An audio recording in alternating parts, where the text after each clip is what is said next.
Welcome to another informative video where we delve into the fascinating world of maintenance funding in higher education.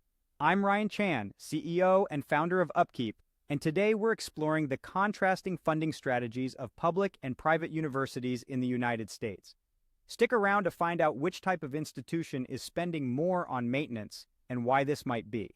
Let's also discuss the impact of economic downturns and increased maintenance backlogs on both public and private schools. Let's dive into the differences between how public and private universities fund maintenance programs in the United States.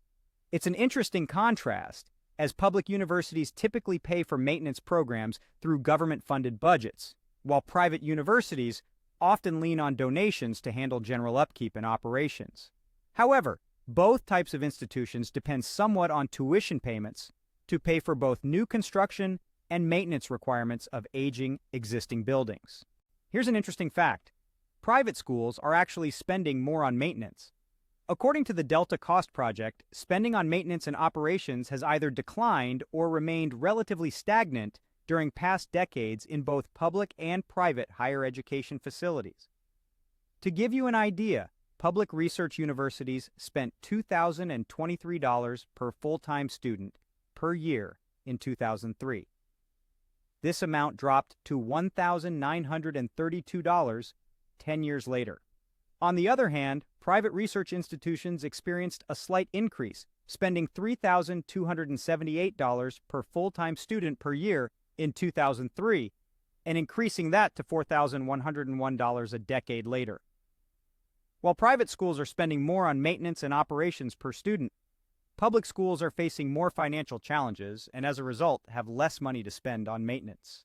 Both public and private universities are grappling with the demand for new buildings and facilities, balanced against the maintenance needs of aging, existing buildings on campuses.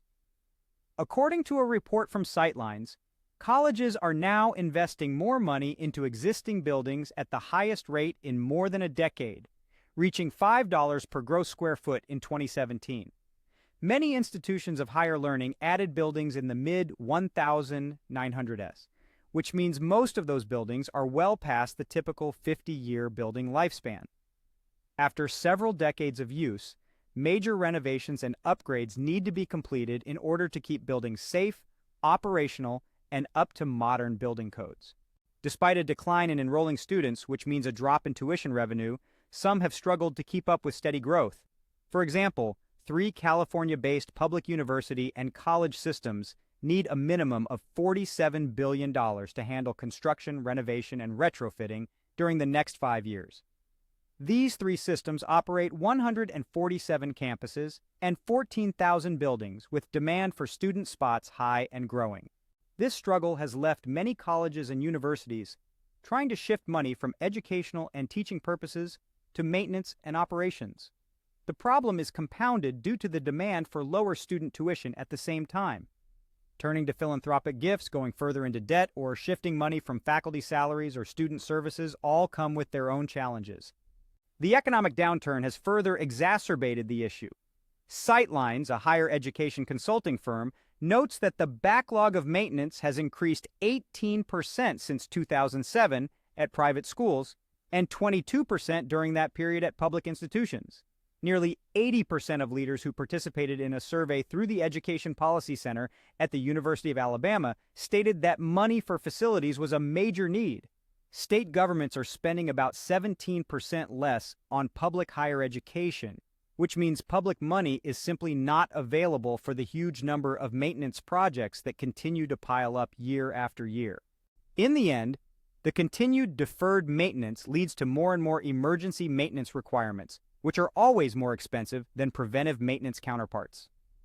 Universities and colleges may want to look at investing in a computerized maintenance management system, or CMMS, with the eye toward reducing overall maintenance costs in the long run.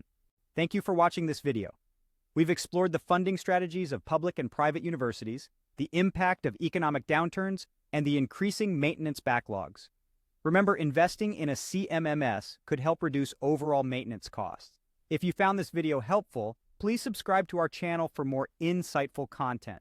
To learn more about our tools and resources that can help your maintenance and reliability teams be more successful, visit us at upkeep.com.